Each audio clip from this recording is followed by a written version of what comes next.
Good afternoon, everybody. Happy Wednesday. Welcome into another edition of the Big Man on Campus podcast. I'm your host, the Big Man on Campus. It is Wednesday, May 29th, 2019. Everything is in day before mode or day after mode because I still think it's Tuesday. We missed a day on Monday. So now everything's sped up a little bit. But I hope you're having a great day wherever you are. Europa League final just finishing up. Arsenal gets destroyed by Chelsea. That's a tough thing to see. Tough to see if you're an Arsenal fan. But welcome in and make sure you hit the like button. As always, retweet the show. Lot to do today. We'll get to baseball. We'll go over the baseball card. We will hit the game tonight between the Blues and Bruins, game 2. What else have we got? We got the NBA Finals getting going tomorrow. A little golf maybe towards the end of the show. A lot going on. Also, it is deadline day in college hoops to return back to school or not. So we got about 7 hours to go until that deadline. Look, I'm all ears for that. I have the list ready. I will fire it out later. That's always something to keep an eye on. What kids are coming back. Great future stability now. And I'm happy because I'm going to the shore on Friday night and go down to the books and put a couple futures in. But let's bring in our Wednesday guest. You know him. He's been on here. And if you're on Twitter, you know who he is. It's Ian Cameron. Ian Cameron, how you doing? Yeah, Ian Cameron on a Wednesday. How are you? Doing well, Ian. Good to have you as always.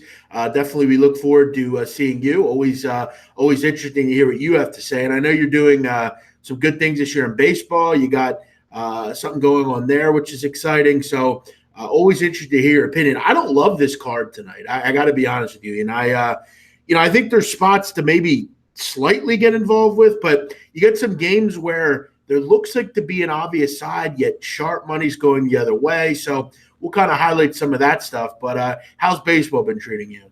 Yeah, it's good. Overall for the season, it's really good. I mean, I can't complain. Now, the last couple of weeks, you've been, some ups, some downs. It's been a little bit more 50-50, 50% the last couple of weeks. But, hey, I'll take it.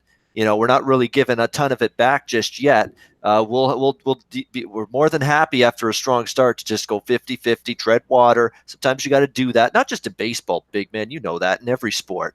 You're going to have a great hot, couple of weeks or a month, and then you're going to go 50-50, or you're going to go into a losing streak, and it's about navigating those deeper waters and those tricky waters and getting through it and manage to do that. But you're right. It's not the greatest baseball card. I mean, I'm in action with Texas and Seattle over the total right now. We're at 9.5. It's 3-3 in the fourth. Promising start there with that. I have another total going tonight. We'll talk about that and a couple other smaller plays. But you're right. Overall, this baseball card, I've seen better than this one. I'll tell you this, I think obviously winning is always great. Winning over the course of the year is great, but it's very nice to win early on, go up 15, 16, 20 units where, you can 50% the rest of the season, you could do fine. Especially with plus money and things like that.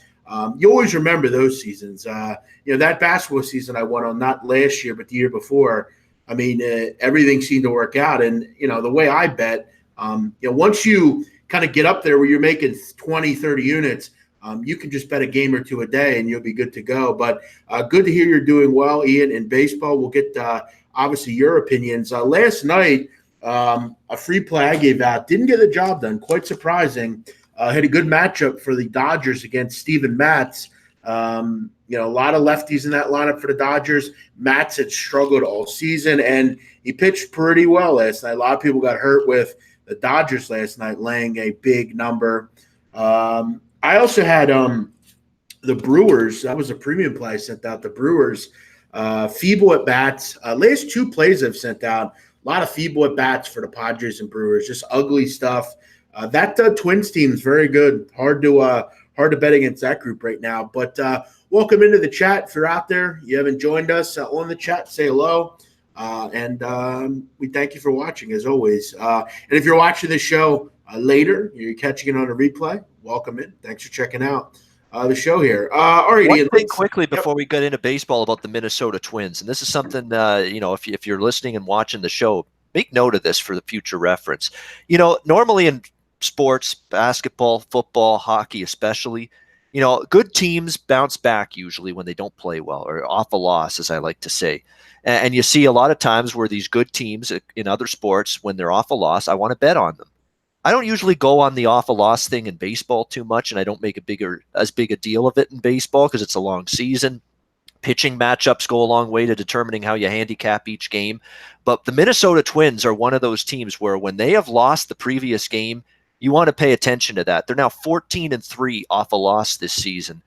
They lost Monday night against Milwaukee. Obviously, they bounced back and won last night against Milwaukee. So they're now 14-3 off a loss. And usually off a loss, reasoning for betting a team is not something I use in baseball as much as other sports. But with the Minnesota Twins, it's very real. This is a team that has been a great team this season because they have avoided any sort of losing streak. And they've always managed to get back on the horse after they've lost a game. So 14-3 for Minnesota off a loss, something you want to make note of probably for future reference. Great stuff. Listen, the Twins are a team that you always got to worry about because, they're very good generally in the first half and then, kind of the second half they struggle. So we'll see how it all shakes out with them. We'll keep track of that. Jordan Kane, thank you. I don't know if a lot of it's thanks to me, but hey, if you're using stuff from the show to get rich, good for you, Jordan. Glad to hear that. I hope you're continuing to do well. Kate Edwards, Underdog, Eric, Ike, thanks for watching. All right, Ian, let's get into the card here. We will start out with a game at 6:10 Eastern. Again, 6:10 Eastern. You got the Boston Red Sox hosting the Cleveland Indians. Cleveland is a small underdog here, about even money for both sides. Bieber against Ryan Weber. Ian, I think when you first look at this Weber, I'm not sure that I'm buying what he's selling. He is a journeyman. I mean, he had one good start. I don't know if long-term he's a guy that I want to get involved with. I don't know if you remember, a couple of years ago, Oakland threw out a guy. I think his name was, I want to say it was Carson Smith, something like that. I don't know, some kind of Smith. That was his first name. And I remember Donnie and I talked about it. The kid was like a 9-year minor leaguer. He came in, he had a game or two where he was very good, and then he got beat up.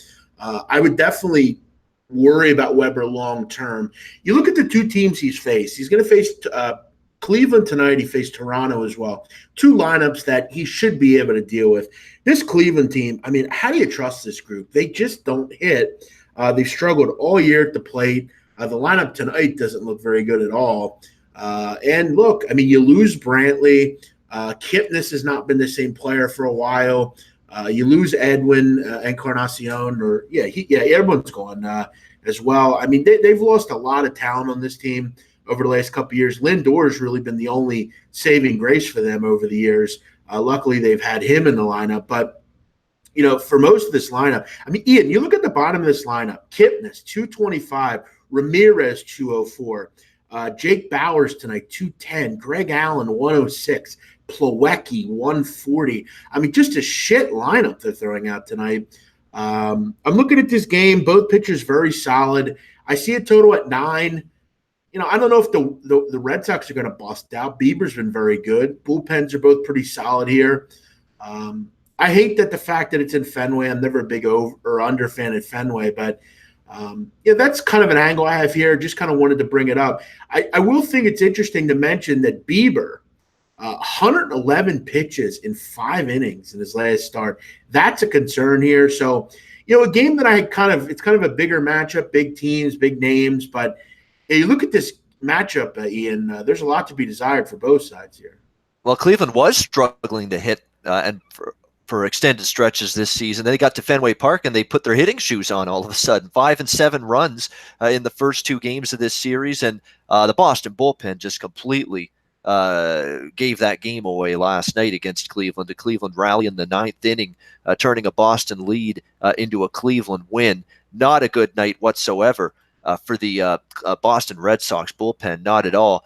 Yeah, Ryan Weber's a journeyman. But he has pitched well. He made one start. It was, though, against a very, very weak Toronto lineup. 1 run in 6 innings against the Blue Jays. So obviously, we're going to have to see how he does against some better competition. Is Cleveland better offensive competition? Yes, they are. I definitely think Cleveland's a better lineup than Toronto, no question. They're not great. I don't disagree with you, but I'm not sure. This lineup tonight is not good at all. And this is a horrific lineup. I mean, other than Lindor and Santana, what the fuck do you have here? This lineup stinks tonight, I think. Maybe I'm wrong, but I mean, unless Lindor or like someone has a big night, I don't see it, Ian. And Bieber is a guy that is very interesting to talk about because a lot of people peg him for all I've heard on people that are into the advanced metrics and the those kind of statistics say he's going to regress and there's going to be some bad starts on the horizon for Bieber. I've heard that for 2 or 3 starts in a row, and I have not seen it yet from him. I mean, he pitched a complete game shutout, a brilliant start for him, albeit against Baltimore a couple times out. 1 run last start against Tampa. For the most part, he's given up 3 runs or less in all but 2 starts. Those came against the White Sox and the Braves. He's been Mr. Consistent. He has made 1 start here at Fenway. It was last year. He gave up 3 runs in 6.1 innings, pitched pretty well in that game. Cleveland won that game. So I understand all this talk about regression and his xFIP and FIP are higher than the ERA, and that's always what you hear in these kind of cases. I need to see evidence of the guy getting hit first, and I haven't seen that with Bieber. It's a very interesting game. I would actually lean a little bit to Cleveland because I don't know what you're going to get out of Weber in this start. Not much on the total. But I wouldn't rush to just go against Bieber just because he's poised for regression. We've yet to see it, so not much of an opinion. But if I had to throw it, a lean maybe slightly to Cleveland. Yeah, it's tough. I mean, you always like Bieber, but again, this lineup is trash. I mean, I brought that up before. I think you and I both know that. I don't know. I guess you got to maybe ride the wave with Weaver until. Or Weber until the wheels fall off. I don't know, but I can't back them. I just can't. So just something to keep your eye on. Gun to my head, I'm going under. 4-3. I think that's kind of what this game looks like. Alan Action, what's up? Thanks for watching. Settle down, Andre Eric. Andre Eric is just throwing every single idea he has in his head onto the chat. I like the participation. Thank you. He says this is the easiest game of the day. I'm not sure that's the easiest game of the day. I think it could be the hardest game of the day, to be really honest with you. But all right, Ian, let's move on. This is an interesting game here. 2 bad baseball teams, Baltimore and Detroit. Orioles laying 125, total 10. Ryan Carpenter against John Means. How about John Means? John Means has been very good this year for a bad team. The Baltimore Orioles. John Means has really been kind of the guiding light for this group. Really nice numbers for him. There's 2 things I look at here. One is Ryan Carpenter, who is horrific. I know he had a good start against the Mets in his last start, but I'm not buying it. 2 of his 3 starts, he gave up, I think, 6 and 5. I like Means. I'm willing to take a shot with Means tonight on the first 5 -0.5 against Detroit. The only concern you have with Detroit, this could be a good over game. You look at Detroit, 7-1 to the over this year when facing a left-handed pitcher. So, maybe they get some of your 2 bullpens that are poor. But I like the way Means has played and pitched. At home, I look to back him here against a lineup that shouldn't be able to do a ton of damage. The problem that the Tigers have is, most of their 1-2 batters aren't getting on base. The bottom of their lineup's not good. Bullpen's bad. But I'll kind of grab Means here in the first 5 roll. Worth the look to me. Means has been solid, and Detroit got shut out by Baltimore yesterday. That tells me all I would need to know in terms of I don't trust Detroit's offense right now. I mean, you get shut out somehow by Baltimore. Let's not forget, this is a deplorable Orioles bullpen. That even if the starter manages to neutralize you somewhat, you should still be able to put at least a couple of runs on the board against this horrible bullpen. Tigers couldn't even do that yesterday. Actually, they won the game. Sorry, 3-0. But again, 3 runs in the first 2 games of this series. That's not good against a terrible Orioles pitching staff, a starting staff that's not great, a bullpen that's even worse. And John Means has shown you something. He's been decent, 1.54 ERA at home this season for the Orioles. He's been solid. Root Carpenter, you're right. There's nothing really to like about the way he's pitched for the Detroit Tigers. 9 ERA. He's given up 16 runs in 14 innings, which is absolutely awful. 18 hits in those 14 innings, 5 home runs. That's not good. 5 home runs in 14 innings, Jeff. at Camden Yards, that's not a good fit whatsoever for this kind of ballpark. So this should be a game where Baltimore scores runs. I simply don't trust Detroit to score runs against Means. Means has been solid. And the fact that they've struggled all series really to score against Baltimore, 3 runs in each of the first 2 games against this team is not good for the Detroit Tigers lineup. There's a lot of outs outside of Miguel Cabrera and Castellanos and guys like that in this Tigers lineup. There's nobody really hitting outside of those 2 guys consistently right now. That's a problem for me. Team total makes sense for me with Baltimore. I don't want to deal with their lousy bullpen. I don't want to deal even with the first 5, to be honest with you, because who knows what you're going to get from offensively or from Means. But the team totals are where I would go here. Just in case Means does struggle a little bit, I'm going to go with the team total option. I want no part of trusting a full game bet here on Baltimore. Not only that, but you're asking if you want to back Baltimore, it's -120 to -130 with one of the worst teams in baseball. No, thank you. So the bet that I'm looking to make here is just the team total on Baltimore over. Yeah, I don't hate that. You got to wonder with Rod and Gardenhire why he continues to put Goodrum at the top of the lineup. Goodrum's hitting 207. It's not good enough. You got to get guys on base. I mean, make some moves. Put someone up there that can get on base. Even the Orioles have someone up at the top of the lineup that can get on base. I like the way you're thinking here. Look at Detroit, though. This team has lost 12 of 14 overall. Just a bad baseball team. Carpenter, you can't trust. Bullpen, you can't trust. I don't hate the play on the team total over. Seems like a good one as well. I'm telling you right now, Jeff, on this schedule tonight, if you're spending a second of your life watching Detroit, Baltimore, or San Francisco, Miami, what are you doing with your life? Like, really? These 2 games and these 2 series and these 4 teams together are hideous. They're horrible. They're 4 of the worst teams in baseball, and they're playing each other. And if you're watching that, my goodness, I give you all the props in the world because I sure as hell wouldn't be able to do it. Yeah, I'm not saying that. Look, if you want to go and watch baseball, that's really your business. But I will say over the last couple of nights, I've been watching a lot of different movies. Just kind of, I threw a lot out too. So if you want a recommendation, go watch. But like last night, I watched a movie, and I've been watching a lot of movies. Look, some of this stuff just isn't interesting. I don't, I can't watch a Brewers game. I don't have that channel, so. I don't watch it. I don't like to watch these games anyway that I bet on. So I just like tonight. I don't love much of anything. So I don't know how much sports I'll watch tonight to be honest with you. Yeah, these are tough to watch. I wouldn't be watching them. Cubs Astros. This is the game that I kind of was interested in. I like Houston on the surface, but then you look at the line and you kind of say to yourself, well, I know something's going on here because.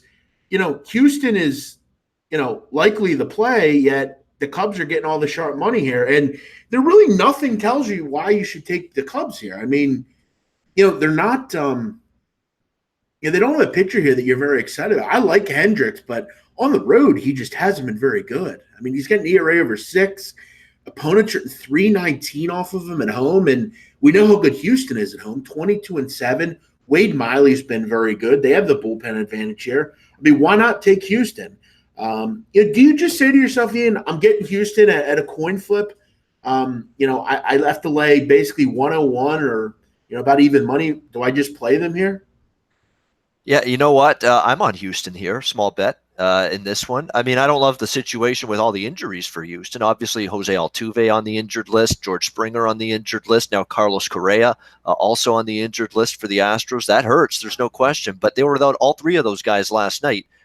What happened? Still pounded out 9 runs and beat the Cubs 9-6. Incredible depth with this team. There really is. I mean, in terms of the offense especially, you get all the other players stepping up. White stepped up with some big hits for them last night in the game. Alex Bregman was outstanding. Michael Brantley had a multiple hit game. Yuli Gurriel had a big RBI double in that game. Tony Kemp, a part-time player when everybody's healthy, even had some hits last night. It's just a team that's got guys that can fill in and step up when there's other players out of the lineup. We saw that last night with this Astros team. Very deep offensively. They proved it last night. Hendricks, you're right. The 6 ERA on the road sticks out like a sore thumb. Going into this game. I mean, and this has been a trend throughout his career with the Chicago Cubs. He's been much better at Wrigley than he's been on the road, and has continued into this season. And all the Astros do with Wade Miley on the mound is win.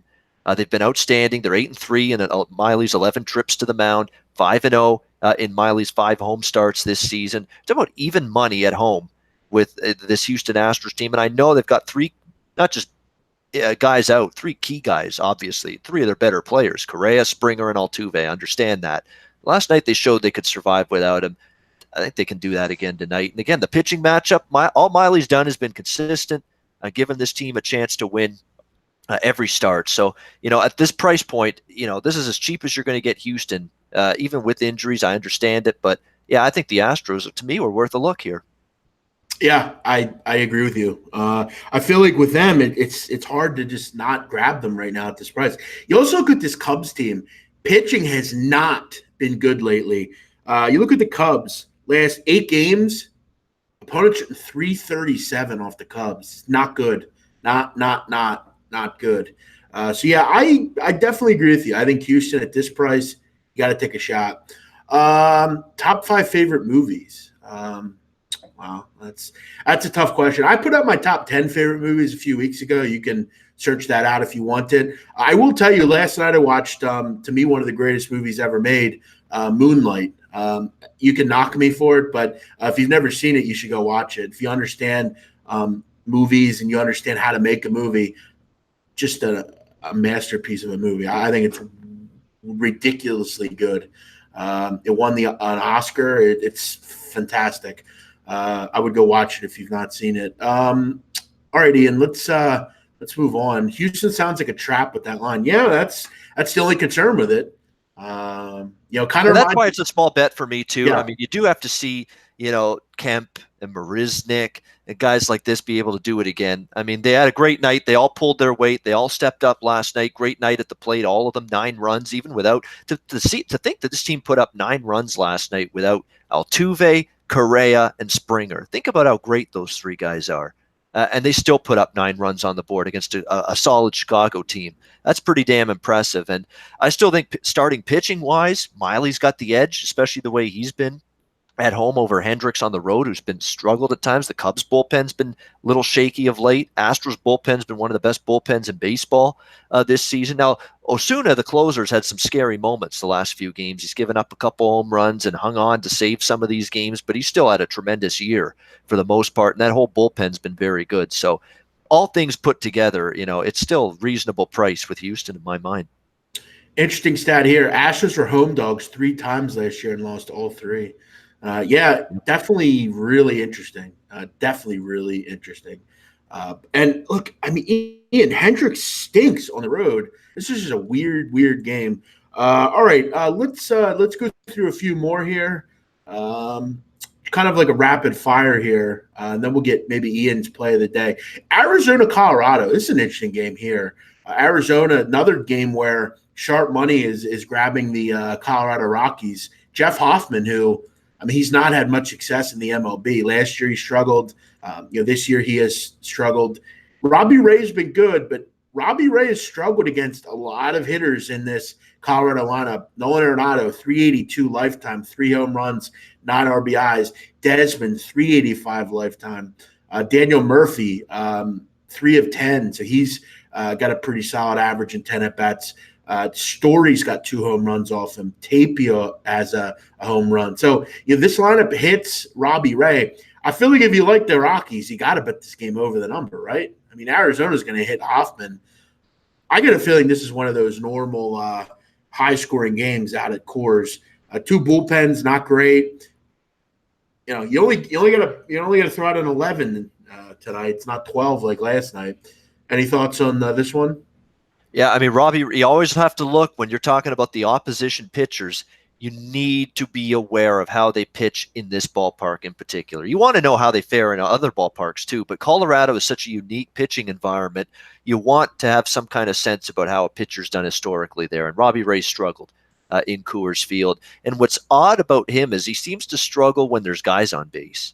When he's pitching out of the stretch, he's had some issues, Robbie Ray. Really, he looks completely and utterly uncomfortable pitching with guys on base, and there's always going to be the guys on base when you're pitching in Colorado. So I don't think it's going to be a great matchup for him, and I sure as hell don't trust Jeff Hoffman. I mean, he has not been good for the Rockies in his starting role You look at his most recent start against Baltimore last weekend, 5 runs on 7 hits and 5 innings of work. Not very good. Start before that against Washington, which came in April, another spot start, 4 runs, 6 hits, 5 innings. Not great either there.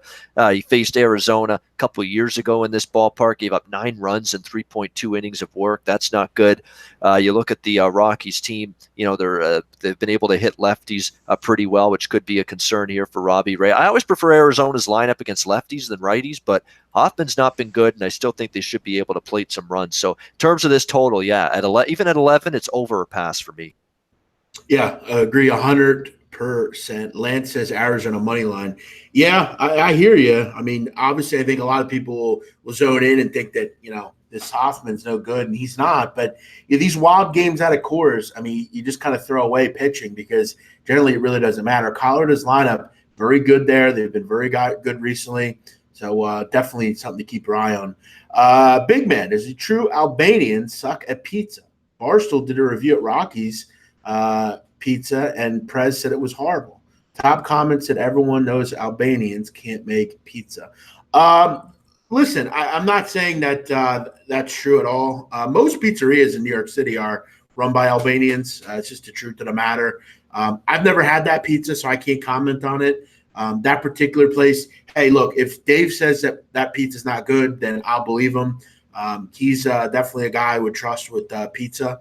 I think, there was a confrontation between the pizza guys and him, so maybe people assumed that they were Albanian. I do believe they were by the accents, but no, that's a ridiculous generalization by whoever said that and by you. Most Albanians own pizzerias in New York, and all the big ones are Albanian-owned, so no, I think that's just a generalization. Big Man likes his pizza. Yeah, look, I'm not sure I know really anyone that doesn't like pizza. If you like pizza, if you don't like pizza, you're a fucking weirdo. And you should immediately leave this country and go live on Mars or something. Ian, are you a big pizza guy? I know you're a big soup guy. Are you a big pizza guy? Pizza guy, absolutely. Yeah, pizza, Sure. steak, seafood, anything Italian cuisine is right up my alley as well. So If you don't like pizza, Ian, what should happen to you? You think you should be removed from this country? I don't know about removed, but people are going to question if is something all right with you? You don't like pizza? Yeah. Like really, that kind of question would come up. Wild people. I like pizza, but without cheese. And then that's a tomato pie. We actually have a lot of those in Philadelphia.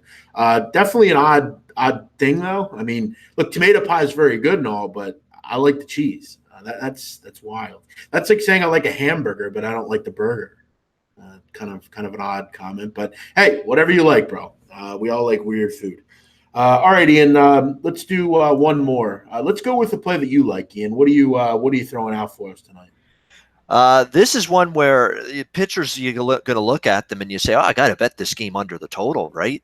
And when you look at the two names, you say, hey, that makes a lot of sense. Bet this game under the total. And I say not so fast. We're going to be talking about the Mets and the Dodgers. We've got Noah Syndergaard taking on Walker Buehler in this one. Obviously, the Dodgers favored, playing great ball until last night when the Mets got them 7-3. In that game last night. So the Dodgers looking to bounce back. Dodgers laying -180, total 7.5. Noah Syndergaard has not been sharp. He's Noah Syndergaard in name only, and the reputation of Noah Syndergaard is not matching the current reality. And the current reality is he's struggling.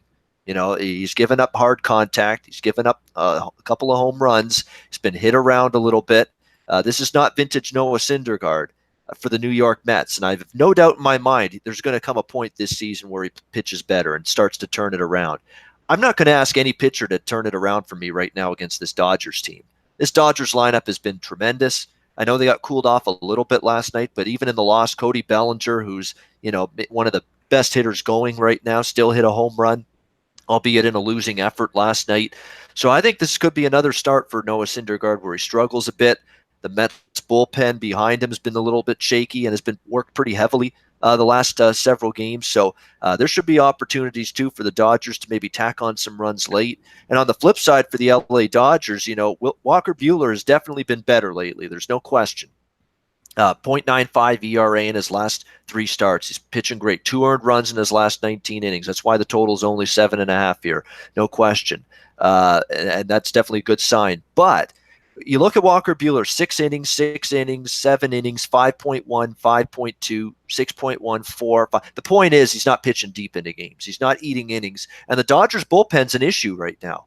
The Dodgers bullpen hasn't been good in recent games. Dodgers bullpen last 5 games has a not a good ERA whatsoever at all for the LA Dodgers. Their pen has struggled. 6.19 ERA last 5 games. Last 10 games, a 7.16 ERA out of that bullpen. And you're seeing them give up runs late. They did last night against the Mets. So even if Buehler pitches well for 4, 5, 6 innings, Mets are going to have an opportunity against a struggling bullpen to put some runs on the board late. So the way I see it, you're getting a bargain at 7.5 because of Syndergaard, who's historically been a good pitcher, although is not in good form right now, and Buehler, who is in good form right now. That's why it's 7.5.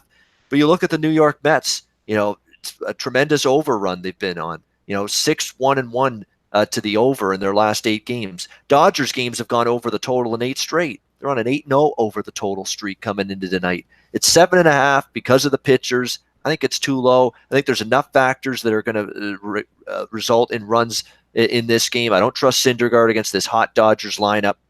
It's put up runs in bunches. And even if Buehler neutralizes the Mets for 4 or 5 innings, there's going to be opportunities for the Dodgers bullpen to blow up again like they have recently and give up some runs to the Mets. So I'm on the over here at 7.5. There you go. I'll throw out a free play. I'll go over in the Rockies Diamondbacks, over 11 in that one. I like that one there. Good breakdown, Ian, on the Dodgers and Mets. Maybe a little 5-3 action there. Jewish sex learner. Thanks for watching. Wild name. Never understood that name, but hey, thank you for watching. Try pizza without cheese. You guys are missing out. Yeah, listen, man. I'll let you have at it with that one. I'm not saying it probably isn't good, but yeah, I need the cheese, man. Sorry. Ian, Blues and Bruins tonight.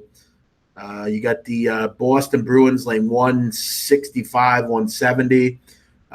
This is a high number, obviously. Do you expect the Blues to bounce back? Run line here, or not run line, goal line is around plus 160. Are you laying it with Boston? You think they win by margin again? They really handled the Blues in the second and third period. It was pretty much lights out after that 2-0. Boston scores 4 and answer. What do you like here? Boston game 2 at home. I did something I almost never do, and I actually bet both sides. And here's what I did. I took St. Louis plus 150 in that range, which is pretty much what you can get right now.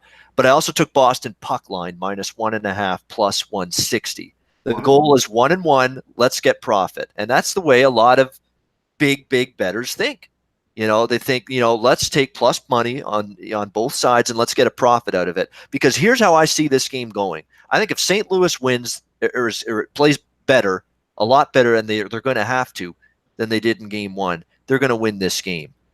But if they come out strong, and I think they will come out strong, and they don't beat Tuukka Rask early, he puts up the brick wall he's put up for the last several games in this playoff run for the Bruins, and Boston comes back down the ice and scores that first goal, it could completely take the wind out of the St. Louis Blues sails in this game. And I could see Boston, rolling from that point on and winning this game going away. So the way I see it, if Boston's winning this game, they're going to win by margin, lay the 1.5. And if St. Louis wins this game, they'll probably pull it out close. It'll be close. They'll pull it out late. And they'll end up finding a way. But that's the way I see it. I do believe in St. Louis playing a lot better tonight than they did in game 1 because they have been a respond to adversity and respond from a bad game type of team throughout these playoffs. They're 5-2 off a loss. They've been very good in terms of bouncing back. They've yet to lose 2 games in a row on the road here in the Stanley Cup playoffs. And I think you're going to see that again from them tonight. But the concerns in the back of my mind are that Boston speed. And if St. Louis has got all this pressure and attack zone time, but they have nothing to show for it, they don't produce anything with it, with a goalie as red hot as Tuukka Rask is right now, and Boston takes the lead, it could completely, kill the spirits of this team. It really could. When you're playing good and you're not getting anything for it, and Boston comes back, takes the lead, and you just worry that Bruins swell of momentum could wash them away, so to speak, as this game progresses. So it's an interesting strategy. I rarely ever do it. But the way I see it, if the Blues win or play much better and play the Bruins toe-to-toe, I think they'll find a way to pull out the win.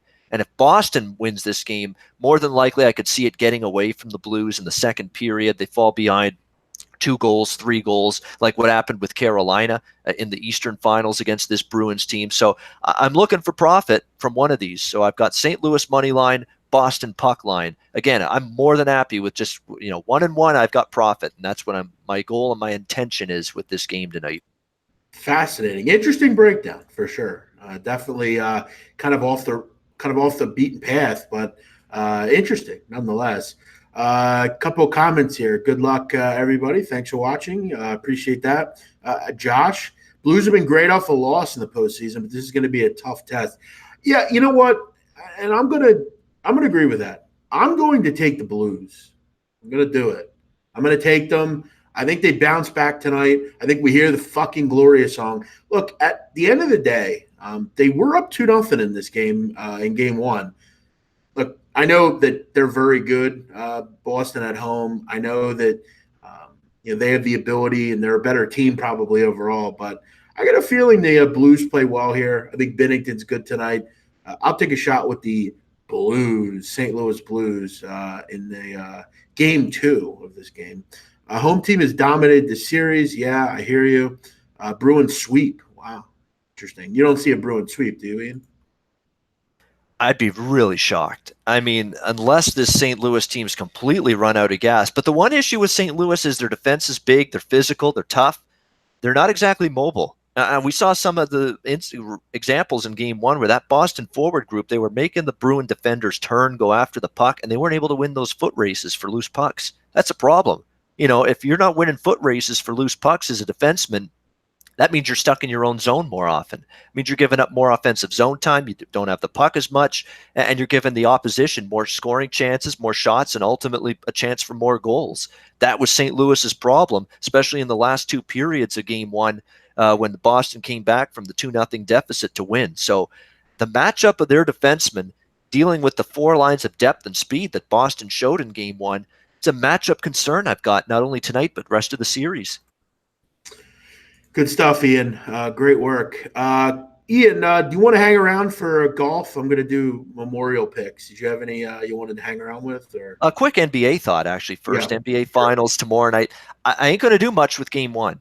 It's a very, very tough game. It's a really, really tough game. Real quick, I did a call today to a radio station. I did a preview on it with Ski Profit. If you haven't seen that, guys, go check it out on my channel.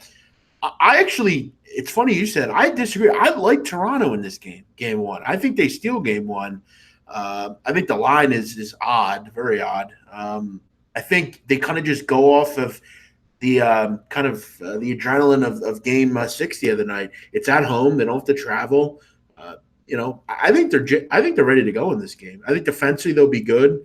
I think it'll take the Golden State Warriors a little bit of time to get ready for Kawhi Leonard. They might come off a little slow due to the break they've had.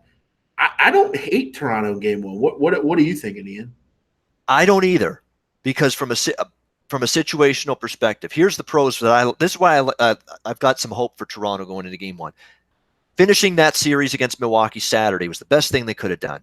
Best thing they could have done for the team, for Kawhi Leonard, to give him 4 days off, Sunday, Monday, Tuesday, Wednesday. He's going to be as fresh as you could possibly ask for, even amidst, potential injury concerns we've had with him for game 1 on Thursday, and no travel. Again, starting the series in Toronto is a big deal. They don't have to worry about traveling either. So this should be a chance for Toronto to catch their breath, replenish their energy system, and be ready to go for game 1. And you got to be concerned about the Golden State layoff. There's no question. They've been off for a while.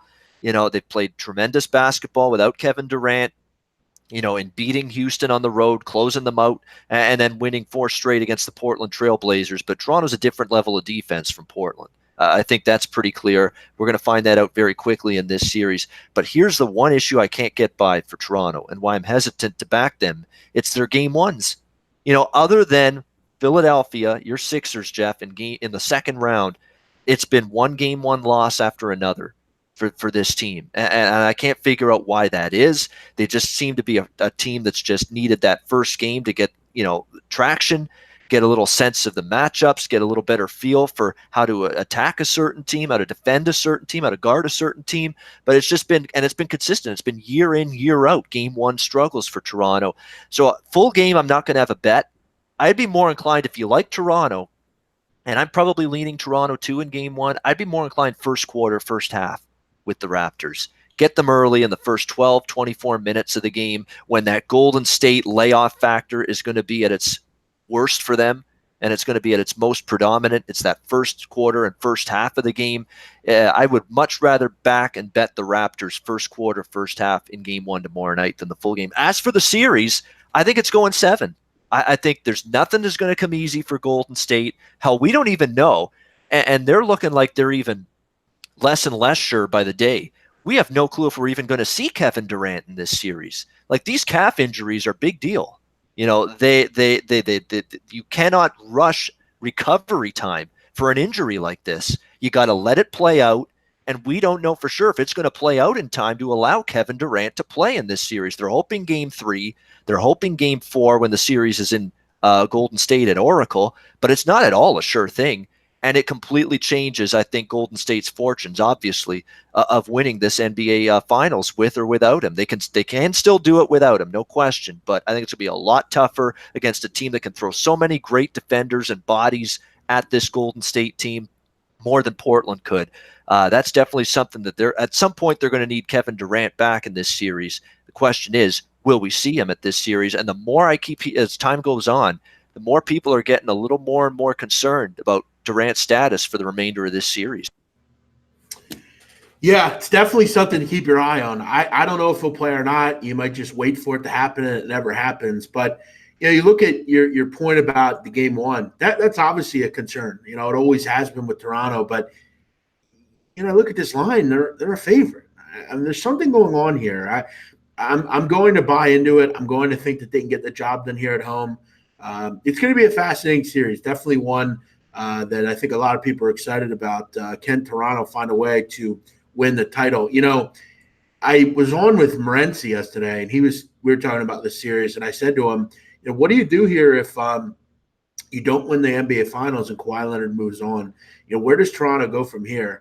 Definitely an interesting debate to have. Ian Cameron, always good to hear from you. I'm guessing you don't have any golf picks. I'm going to only do it for about 5 minutes. Not this week, Jeff, because I haven't even looked at it. I know Cantlay's kind of interesting, actually. Yeah. But he's very highly priced, and I think he's got a good shot here, but I didn't like the value. I think it was 16-1 last I looked on him, so I passed on it. But it's an interesting tournament. I will be involved in the Canadian Open. Obviously, I won't be on with you next. This is our last Wednesday here doing this together, but I know I will be not on the course, but I will be a spectator in person for the RBC Canadian Open here in Hamilton next weekend. Looking forward to it. We know Rory's going to be there. Brooks Koepka, PGA champion, is going to be there. I think some bigger names are going to make themselves official. Dustin Johnson's going to be there. Bubba Watson. It's going to be a great field. And they're all wanting to tune up for the U.S. Open, the third major, which is the week after the Canadian Open next week. So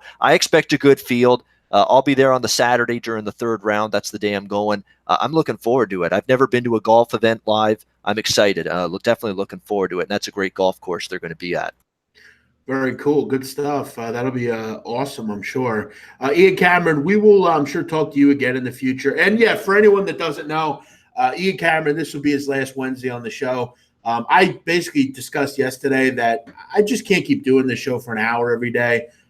There's a lot of prep work for it. It's summer. We got a lot coming up. Not saying that we won't ever do a video again. I have some things that I'm working on that likely are going to take me away from doing all this content. So, obviously, it is what it is. But I'm sure we'll talk to Ian again. I've worked with him at SBR. I've worked with him on other stuff. So it won't be the last time we hear from Ian Cameron.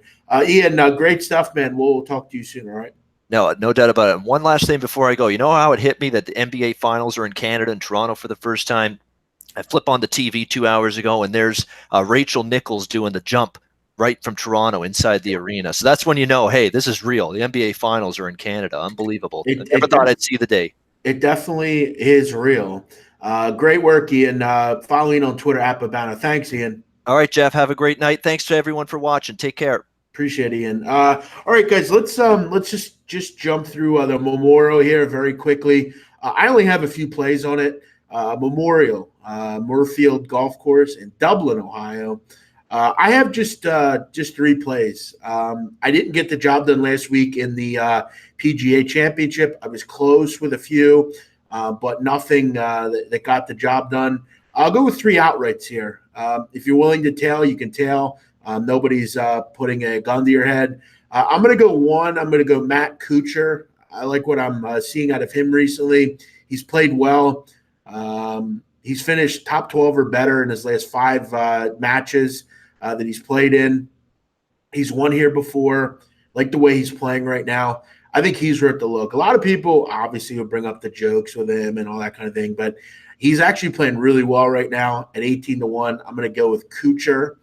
I'm also going to take a shot with Adam Scott at 28-1. Adam Scott is also doing some decent things. He is overdue for a victory, though. You kind of are waiting for him to kind of bust out. He's got good stats really across the board, whether it's putting, whether it's hitting the ball a mile. He can do really all that kind of thing. He's played well at this course. I think the number's too high on him. You can get around 30-1 on Adam Scott. So he's one that I'm going to take a look at as well. And you know what? I'll throw a big one out there. This is obviously a really deep favorite, 80-1. I'll take a shot with Luke List. He was pretty good over the last few weeks. I'll take a shot with him at 80-1. Posted some pretty good numbers recently. I'll take a shot with him as well. But my 2 real favorites are Adam Scott and Matt Kuchar. That'll be it, guys, for the show. Appreciate you watching. As always, appreciate that. Again, we're kind of winding down here on these full shows. I'm really just going to put out quick things, quick videos, quick thoughts on things, and kind of take some time. Summer's coming, and I have some things that I'm going to be doing outside of this channel. So, we'll be back tomorrow with another show. I will probably not be here Friday. I'm going to be traveling, and I'm just not sure I'm going to be on. So this will probably be the last show tomorrow, so join me for that. It's not the last show ever on this channel, but for the time being, it's going to be. Also, follow me on Twitter if you don't. I'm sure many of you do, but if you don't, please do that. Everyone have a great day. Thanks for watching. Free play tonight will be over 11. Diamondbacks and Rockies. You all have a nice night. Thanks to Ian Cameron, as always, for joining us. We'll see you next time.